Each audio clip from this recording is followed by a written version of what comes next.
morning to one and all. I would love to wish all of my colleagues, my seniors, happy Doctor's Day. And on this auspicious occasion, I would like to also thank Siddharth sir for giving me this wonderful opportunity to present on the topic of anthropometric analysis of Indian nose. So we might see across the world, most of the journals, most of the published articles whichever are there, are all based on the Western nose and the European nose. Very little has been seen with respect to the Indian nose. India, as we see, is also called as a subcontinent. And we have the most diversified and varied populations which are present across the country as well. And in the due course of the next couple of minutes, we will be able to see how the Indian nose varies from the different types of nose. So the agenda for today would be the introduction, the Indian subcontinent, the Indian races, how the effect of climate and interregional parameters as well, and to summarize the same. So anthropometry is basically a study of measurement of dimensions of the body and its physical characteristics.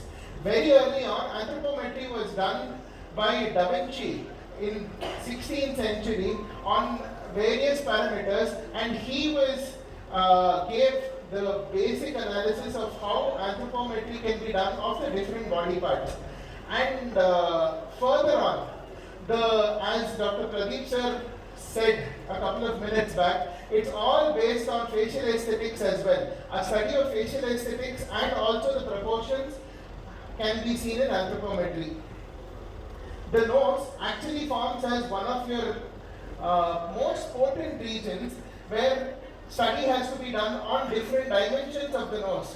This basically helps us to do different surgical planning and also to understand the different variations of nose and the parameters which we can see. The Indian subcontinent, we are a population of close to 1.4 billion people, and which we have a bigger population than the whole of Europe itself. The Indian subcontinent are extremely diverse in the population. Anthropometry of different studies of the facial parameters. So we can take an origin to different ethnic groups which can be seen, that is Indo-Aryans, the Dravidians, the Tibeto-Burmans, the indigenous tribes of our India as well. The Indo-Aryans and Tibetans form as the north and the northeast part, and the Dravidians form as the southern part of India as well. So we will be able to go through the different ethnic races by which we can actually categorize our study here. So very early on, so this Dr. P.S. Guha came with this Indian ethnic classification of ethnic races, wherein which he subclassified it into 6 classifications. The Negrito, or basically the Negroid population which is there. So this Negrito population are basically the tribal population which is there, which can be seen in the further slides that I come. So this Negrito population, we can see them as called as a little black people. So there are a lot of indigenous tribes that we see in different parts of India, especially in the northeast and also in the Andaman Nicobar area. These Negrito are African origin, and they have a short stature, they have dark to brown skin, they have curly hair, and they also have wide lips as well, and their alar base are very wide, which is there. And they also have a bulbous forehead, which can be seen in the characteristics. Next, we have the other one, which is also called as Proto-Australoid or Australo-Melanesian population, which again is usually seen in the tribes which were migrated from Australia in early of 16th to 17th century. Their physical anthropology is usually given in the definition given by Daniel Cunningham in his Cunningham Manual and Textbook of Anatomy in way back in 1902. They usually have a clean hair, their nose is broad and flat, and their head is wide, and their forehead is usually bulbous in nature. So we see both of these things in the tribal population. The next that we see is this Mongoloid people, which is more predominantly seen in the northeast India, in the states of Assam, Sikkim, Meghalaya, Manipur, Nagaland, and they have two of these things called as Paleo-Mongoloids and Tibeto-Mongoloids. So each has slight differences between each other, where Paleo-Mongoloids come from Assam and Myanmar border. Tibetan are usually seen in Bhutan border along the Meghalaya and the Trans-Himalaya region, and also around Sikkim. As in what we see with the racial characteristics, they are usually short to medium, and some of them can be tall, and especially the Paleo-Mongoloids are usually very tall in nature. Their skin color is usually whitish to fair, their hair is dark and straight, their nose is usually flat and steep, and their lips are very simple, their heads are wide and round, and their cheekbone is very prominent in nature, and which we can see by the representative images as well. Let us talk about the majority of the South Indian population here. This derives from something called as the Dravidians. So Dravidians, our population of Dravidians, actually called as Dravida, which is derived from Sanskrit, defines what is below the Sahyadri hills from the north. The Dravidians, which we can see, are usually medium to tall, have a dark brown skin and very rarely fair.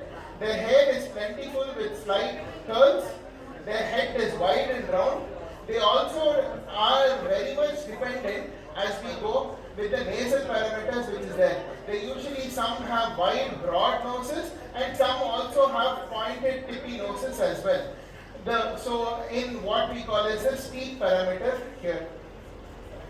So as we can come with around the 14th century, the Europeans invaded into the country, and there the next race, which came also called as Paleo-Mediterranean race.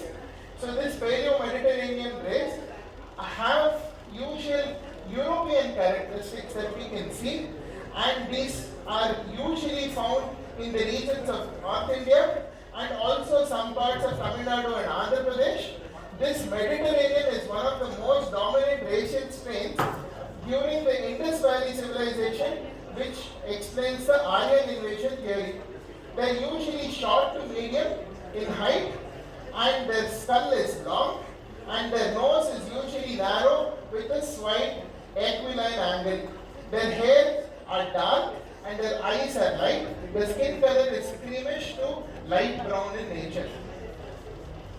So, if you see the racial diversity in the country, we can see the Paleo, and as we go towards the east of the country where we see Mongoloid, Tibeto-Mongoloid, these Proto-Australoids are usually seen in central India, and this Paleo-Mediterranean is usually seen in South India. And this Caucasianide race, which also are exclusive Aryan race where there are more fair skin, are usually seen in the Western Indian population as well.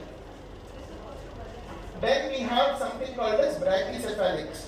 These are usually in two classifications, basically three subclasses, which is alphinoid, the dimatric, and arminoid. So these are basically this racial classification that we can see in different parts of South India. So this alphinoid are usually seen in Gujarat.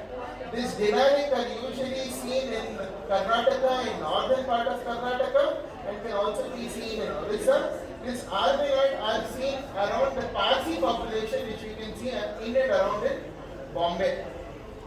The final one is called as the Nordics. Also can be called as the exclusive Indo-Aryan race. In short, they can be called as Pahadis. We'd like to welcome Dr. Jung sir to the August Gallery.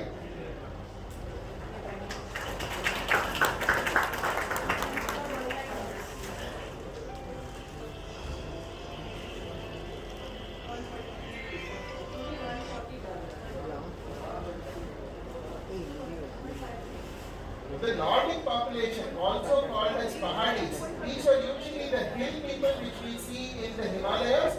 They are usually very light, fair skin, and they are usually seen spread along the Himalayas, where in which the states of Himachal Pradesh and the states of northern part of Punjab as well. So these are usually seen to have migrated close to 1500 BC into India, which came from Central Asia. The landmark article that we see with the anthropometric analysis of Indian nose was a 2017 article which was published in Journal of Plastic and Reconstructive Surgery way back in 2017, where close to 1,000 subjects were basically